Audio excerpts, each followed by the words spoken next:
We are back in our new room. Love this space. I can't go Space, place. Either way, love it. Yeah, man. Yeah, I like it. As much as I liked having our first episode in here with a longtime friend of mine, Timmy Natale. What'd you think? Obviously, I can go in depth about it. I have a very different relationship with him, but I'm curious to see what your thoughts were. No, dude, tragedy is what comes to mind. Tragedy, but filled with a lot of hope. He's got a very inspiring story because you think in times of despair, when obviously he was at rock bottom and he, found a way to persevere, which was really cool. I can only imagine just trying to be compassionate in his situation. It's hard to put myself into that because I know where he's coming from when he's like, I found my niche. I found something that I like doing.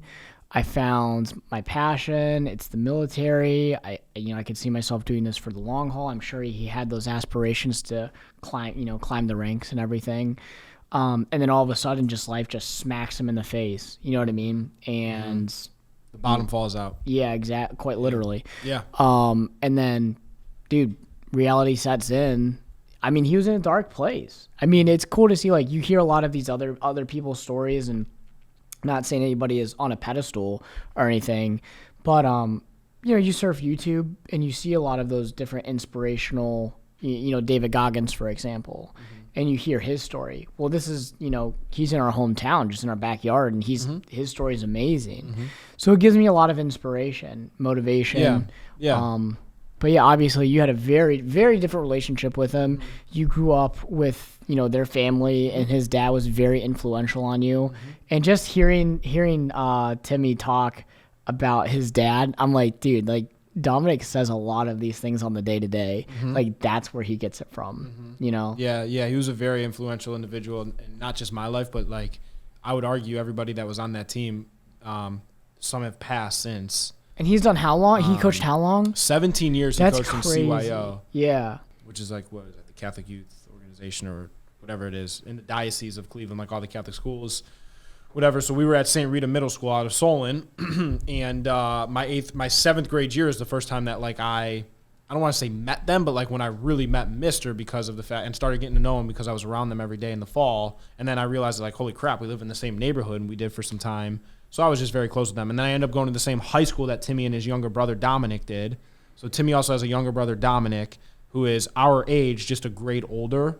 So I drove to school with him every single day, him and his mom and stuff. So I was very close to their family, for so many years. But yeah, his dad is a very intense individual, but extremely passionate about helping other people as well. He's not going to coddle you to pull the best out of you. He's going to be in your face to pull the best out of you. Wrangle it out. Yeah. It's a little bit different of an approach, but man, he's just a powerful person. I can't really express it. It's very hard to explain, but he's just a very powerful individual. So I know he has ALS now, right? When was his last year for coaching? That's a great question. I want to say it was, I was still coaching I was coaching football when I was a sophomore at college at John Carroll for university school out of Hunting Valley on the east side over here. And there was a Sunday I was helping because they would host some games. There was a Sunday I was helping, and Timmy was the coach because the dad, Mr. Natale, was sick. That was 5 years ago. I want to say so. Within 4 to 5 years ago was his last year, I want to say. I think I don't know if Timmy still does it. We never got into the coaching. I don't think he does anymore. But he carried it on for a couple of years while his dad literally couldn't. He couldn't get down to the sidelines and stuff. So I want to say he stepped away from it. But he's inducted into the CYO Hall of Fame and everything like that. He leads a big group for the ALS Foundation. With where he's at as far as in practicing law still. He doesn't practice anymore, but he's mentoring a lot of people who are still in it now. So that's just the kind of individual he was. Very, very passionate, very intense, but very passionate and intense about bringing the best out of people and helping others. So Chris, remind our viewers again who it is we are and what we do. Hey guys, both Dominic and I are loan officers here at Liberty Home Mortgage. So if you or anyone you know is looking to purchase or refinance a home, please email us at the elevateclepodcast@gmail.com. Subject line, looking to purchase or refinance a home. Email's in the description. Talk about the mental health aspect. I mean, he was talking a little bit about our generation, the millennial generation, and how we experience such, the social pressure and everything. And I talk to you about this all the time, about the different, we talk about mimetic desire and everything like that, mimetic theory. Sure. But we also talk about a lot of those social pressures, how to combat those. Talk to me about that, man. Yeah, I liked where the conversation was yesterday. I think it was probably one of my favorite conversations that we've had so far, just because it's more so geared to the stuff that I could passionately talk about for hours. I think it is very hard. There's a very tough, I don't want to say dichotomy with it, but there's a very tough line that is drawn with everything that we have presented to us in our culture. You have to play a role in it because it's the game you have to play to experience certain things, right? You need money. You need money in this life. You need money. You need to kind of, in order to do that, you kind of got to get caught up in the social construct of going after goals, aspirations, earning more money, whatever this and that, work. There's a fine line between that and how do you have a good balance with it? Because you need it, so you kind of got to be lost to it.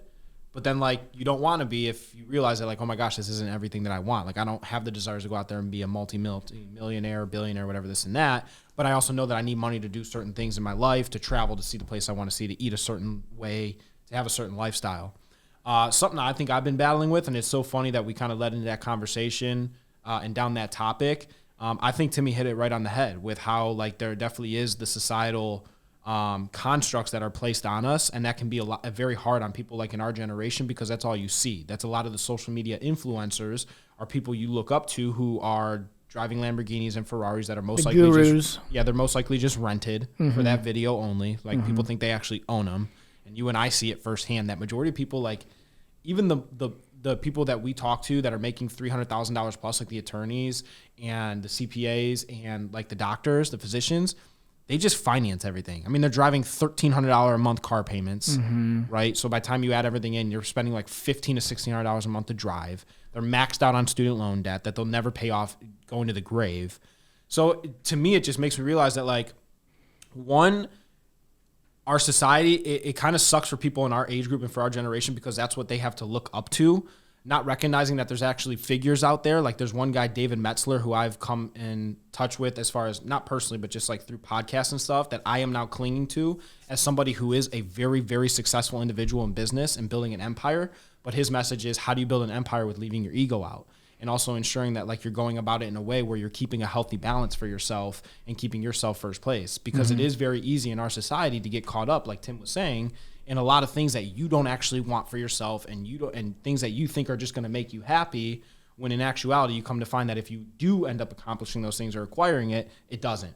Right? Yeah. So it is. I mean, I don't know how much if I've even elaborated the way you wanted me to, but I just agree with what he was saying, and I think about that daily, how there's so many constructs that we have to live up to in our world, and you almost do have to play the game, but just always know that you're playing a game, and you got to keep you first place and your balance in life, because the stuff that you think you want to make yourself happier or to make yourself better or whatever you think it is, it's just an ego gratification that really doesn't serve you in any way. You ever read Ryan Holiday's Ego is the Enemy? I read that. Oh, you did read it? Yeah, maybe we did it's talk a about red book. No, it's a blue book. It's blue. Red is Obstacles the Way. I'll send you. It's not that. It's Ego right is there. the Enemy. Yeah, it's a blue book. I want to say I did read that, because you know who actually referred that over to me was Max Shotsky. Yeah, guy we used to work with. So I want to say he when he was still here, he told me to read that, and I got it and I read it. I couldn't tell you anything about it now, but I did read it. So it's just kind of going back to, obviously the whole title, the entire book is focused on the title. If you want to go far, you're going to have to do it with other people. You can't have this egocentric mindset on everything. No, I mean, it's just a good book. Just a good book to read. Yeah. One other thing that Tim was talking about that was pretty cool was when we were just talking about sports and everything, and how like sports were able to that you helped mold him and everything, because he was a very good athlete, right? Yeah, I mean, he wasn't like, he wasn't going and walking on at Toledo or Kent where he ended up going for school, but I mean, like, he was athletic. Tim was just like one of those kids who was just good at stuff that he picked up at. He played baseball. He was good at soccer when he was super young. Yeah. But those cliches that they were talking about, the reasons they're cliches is because they're true. And I hate saying cliches because they're just redundant, but they're true things. And you learn a lot of those things throughout, through your youth and middle school, high school, college, about those different things. Very simply, like, hey, the soft skills. Show up on time, stay late, attitude, effort. A lot of those things are redundant, but they're almost very hard. They're easy to say, it's hard to grasp. It's hard to do, But I think I like what he was saying, like a lot of that stuff helped prepare him for the military and it helped prepare him for when he was, back home in rehab and stuff too. So I thought that was really cool. Yeah. Yeah. You mentioned something about, oh God, you just said it and I lost it.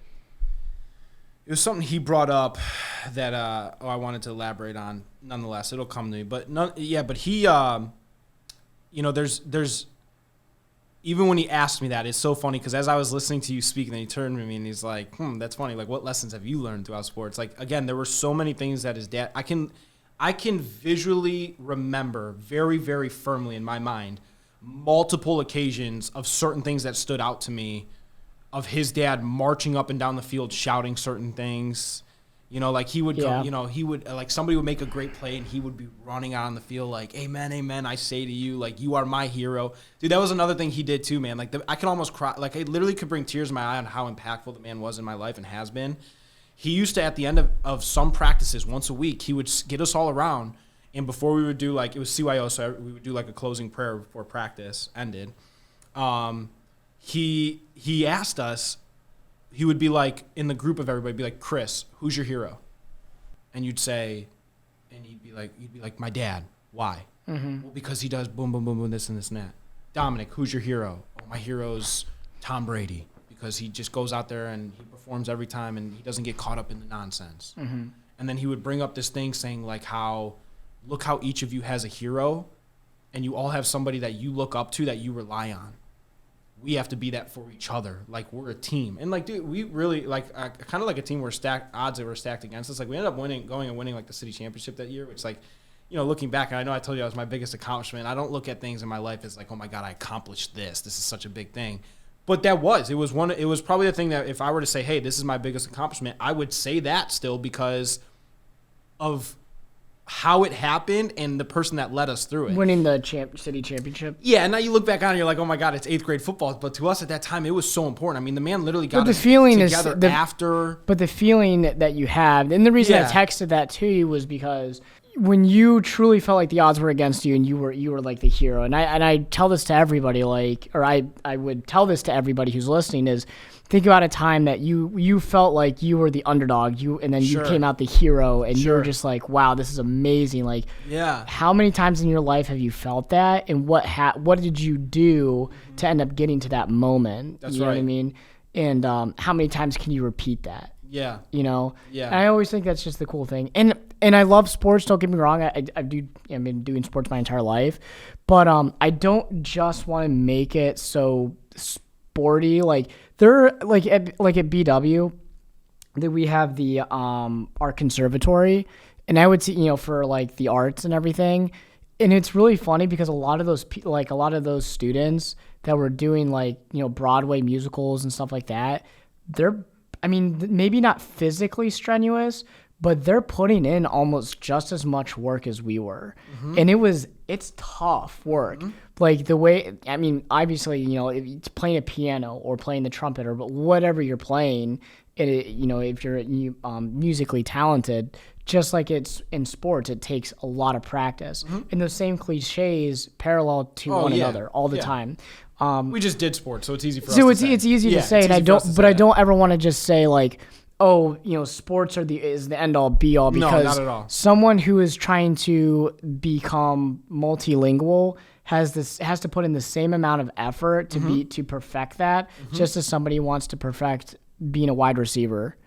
You know, it's the same thing. It's repetition. You know, doing it for long periods of time. Doesn't matter what you do. Put your 10,000 hours in. You know what I mean? Yeah. So Yeah. I just want to make sure Yeah. like that sports are it's good, obviously, that just because I can talk about it, but I never want to take anything away from anybody else because I know that a lot of people work hard and are not. It's not the one sports. source to get lessons. It's not a end all be all. It's not. Exactly. 100%. I mean, the same amount of discipline that you learn in up and coming in studio arts or in drawing or in art class or in going to drum lessons or trumpet lessons or whatever the hell it is you do, that same discipline and everything applies. The same things apply. Now, obviously, like you don't have it where you're putting your hand in the dirt, but who knows? Maybe you're missing a note in your chord or whatever it might be.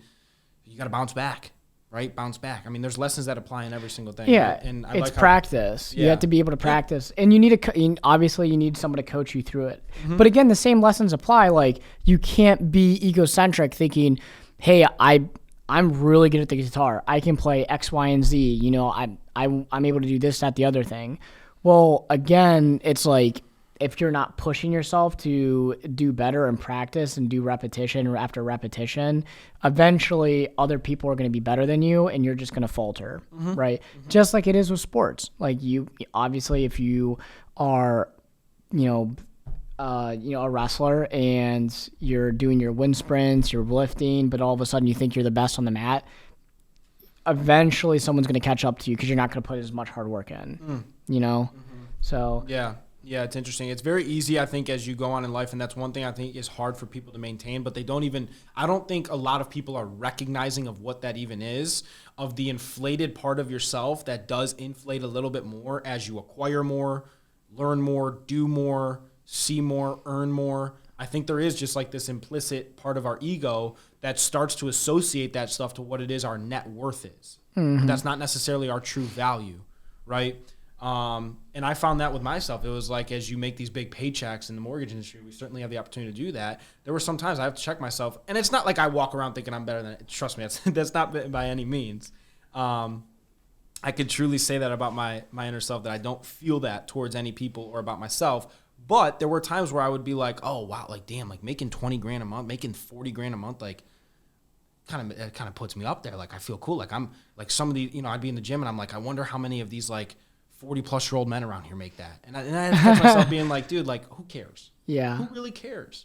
Like, oh, I could drive this. I could go travel anywhere if I wanted to. Like, yeah, okay, I can, but like, what's it matter? Yeah. So it's just like small checks for yourself. And I feel like it is scary for our society where there's not mainstream teachers out there that are teaching that that's not the route you want to go down, because that's something that's only going to lead to a self-destruction of yourself, right? Yeah. Versus saying like, because obviously all the teachers are out there, hey, go earn more, acquire more, get more debt, buy the Gucci belt, buy the flip-flops, buy the car, this and that, because at the end of the day, and post it on social media. Post it on social media. That's right. Because if you don't post it on social media, then you don't have it. And it never happened. Didn't do it. Yeah, right.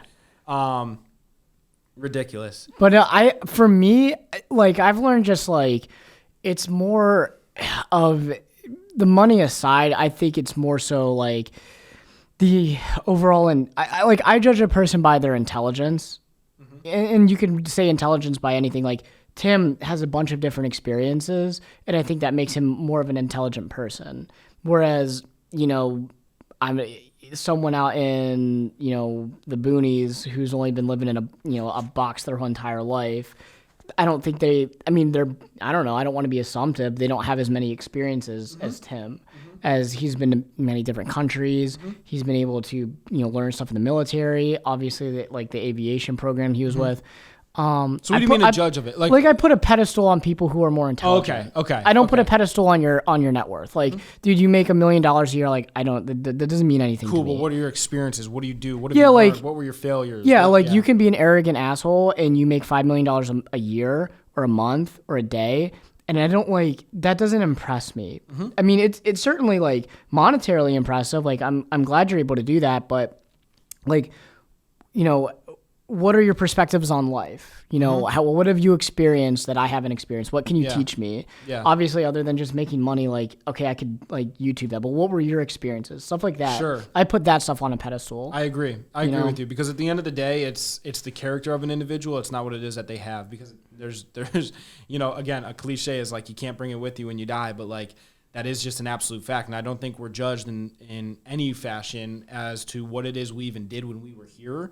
It's more so what our heart's intent was. So if you're that individual who you feel so inflated because you make that X amount of dollars per month, or because you're in some X position, a political position of power, let's say, It's all fluff. over people, it's all fluff. Yeah, and that's why it's like, that's why, one, I don't watch the news. Two, it's hard for me to pay attention to any of that stuff, because I look at it now and it's like where people look at that as like, oh my God, it's these life or death decisions. It's so important. Excuse me. I look at it, I'm like, dude, these people are fake. It's so fake. Everything on the TV, it's so fake. It's fluffed up. It's scripted. Like American news or world, like, because I don't know if there's like a difference, because there is propaganda that goes around country to country. Whatever but it I don't is, know, like, I'm I just can saying. pop on and see your CNN, Fox News, But MSNBC. that's American media too, which is very polarized. Yes. I personally speaking, like, if you want true perspective, I say like look at American news from a different country, like Deutsche Welle, right? Like German world media. Look at what they're saying about the United States as an unbiased position, because they're not here, they're not experiencing it. It's from a third I'd be party. interested to see what they say. It is very interesting. We're probably like a laughing stock, to be honest with you, a decent amount of the time. I feel like a lot of other countries, I don't want to get into all that political, but I feel like sometimes with these headlines and things that come out, these other countries are like, golly, what the hell is going on over there? Yeah, I mean, certainly there's stereotypes that are thrown around and there's assumptions, but we're also making assumptions about other political parties too. We're doing it to ourselves. We're polarizing ourselves, right? Yeah. So all I'm saying is, I don't know for you if it's like, hey, you don't like watching the news because there's, such propaganda that goes around and, such, talking behind each other's backs and stuff like that, backstabbing, whatnot, between different parties. I don't know if that's like because you don't like that, or if it's like, I don't watch the news for that reason, or because the news is negative or whatever. But personally, I don't like American news. I just watch like what's going on in the world, Sure. Like what's going on in Ukraine is very interesting. Right, and I do find that stuff interesting, but at the end of the day, I do know that that's all a game too. Because here's the deal: at the end of the day, game within a game. It's a game within a game. That's right. Gameception. It does not have to happen that way. Now, at the end of the day, like I don't want to. My attitude isn't one where I'm like fluffing off, saying, "Oh, well, like I'm just looking at everything good in life." That's not true. That's not my perspective. But I have to choose, because there is a choice of what it is I'm going to allow myself to focus on. So I could turn on the news and look at all the negative and look at the new car bombing and this and that. And sure, should I be aware of that stuff? Yes. But the more I watch that, it puts in my head that fear that I am predominantly focusing on, even if it's subconsciously, to then walk out into the world and feel like if I walk past a certain man of a certain demographic on the street, I have to have a fear implicitly. Like a preconceived notion. I don't like that. Yeah. I'd rather focus on, rather than there being a war in between a country, I'd rather focus on the peace that's happening, or the peace that was signed between two other ones. It's just a simple shift of focus. Now you may say, "Oh, you have to be aware." There's a lot of good. Okay, sure. For sure. But what you focus on expands, and that's just my decision I have to make for myself. It's like Jordan Peterson was talking about. There are more trees in North America than there were 100 years ago. You told me that a couple weeks ago. Dude, that's insane. You told me that a couple weeks ago. No one talks about that though. Yeah. It was like overall like poverty has decreased from like, I don't know, I'm just making up a number, like an egregious number. Like it was like 30% or whatever back in the 1950s. Now it's like almost less than 10%. The overall poverty level of the world. Really? Yes. Wow. We have, what was the other statistic? We have more habitable landmass in the world now than we did like 100 years ago too. Yeah. Because like there's like de-desertification, so there's more like you could turn it into like developed land. Yeah. Wow. And I think that's incredible. Like nobody wants to talk about that though. Like that's really cool stuff. Yeah. But I also think it's because like we've got like in America we're very wasteful people, but we've also gotten really good at reforestification, I think is what it's called. Like when you cut trees, we've gotten this really good to a good process to where we cut down lumber, we replant it and make sure that comes back quickly. Yeah. You know? Yeah. So we've got Dude, there's a lot of good out recycling. there. There really is. I mean, there's a lot of good things that a lot of good companies are doing that are motivated by people who have really good things that they're trying to accomplish. I think we're very like for climate neutral, being more climate neutral. I think there's a good awareness of that now. I don't think people are just like brushing it aside as we did maybe 10, 20 years ago. Sure. I think you look how many commercials there are of just like, hey, this is a recycled, widget. You know what I mean? Or this is a 100% recycled flip-flop or something. Like you see that so much now, and I think that's so cool. Yeah, you do. Or companies that have a mission. Like I love that too. I love companies where you purchase something, they donate X amount of proceeds towards like every dollar of everything you purchase. I just hope goes they towards actually something. donate it. Yeah. Yeah, right. And it's not, well, I mean, who knows if it's like for tax benefit, that thing too, but you try to give people the benefit of the doubt. You try to give them the benefit of the doubt. But yeah, I mean, just kind of also going back to like the news as far as why it's tough for me to watch is also because and this is going to be hard for me to explain. I fully understand it as much as I can comprehend within myself. It may not make 100% sense, but at the end of the day, there's nothing written in stone in our handbook of how life was supposed to turn out that says that we have to be at war with each other. In fact, if there was a handbook, right, if you want to call it any spiritual teaching, the Bible, the Quran, the Bhagavad Gita, I want to say is how you say it. It's hard to say, but nonetheless. Across the board with anything, any spiritual teaching, actually war is very frowned upon. It's something where we're supposed to be collaboratively here working with each other. So it's hard for me to say, like, do I have to have an opinion if we're actually faced with the real life situation of, hey, we might go to war with this country, this, and that, and I have family in the military or that was in the military? Sure, I could have an opinion about that. But I also know that behind even that veil, it's all an illusion in the sense of like, it's just egos between countries of people who lead those countries that has infected us as humans, and greed has brought us to the point where we feel the need to denounce another country or another form of people in a certain demographic or area because of a different belief that they have or something that they're doing. World War II. It's crazy. I mean, it really is just crazy to me that that's literally as humans what we have evolved to in our world, and we've been doing it for so long, fighting wars against each other. But there's no need to. And I just think that that's where ego does become the enemy, and it slips in, and greed literally festers and grows within us to the point where you have people who march and gather people in the name of violence and killing other people. Yeah. It makes zero sense to me. It makes zero sense. Unless the aliens come. Is that really where we're gonna roll into? Don't get Jordan started. Do you want to talk about pyramids? No. And how they weren't made by us? That's another one, man. Good stuff. Good stuff, Chris. Appreciate it as always. Jordan, Stevie, thank you. We'll see you guys next week. See ya. Hey everyone, thanks for tuning in to this episode of the Elevate Cleveland podcast. Dominic, wrap it up for us. As Chris stated at the beginning of this podcast, we are licensed loan originators for the best mortgage company in the land. That is Liberty Home Mortgage.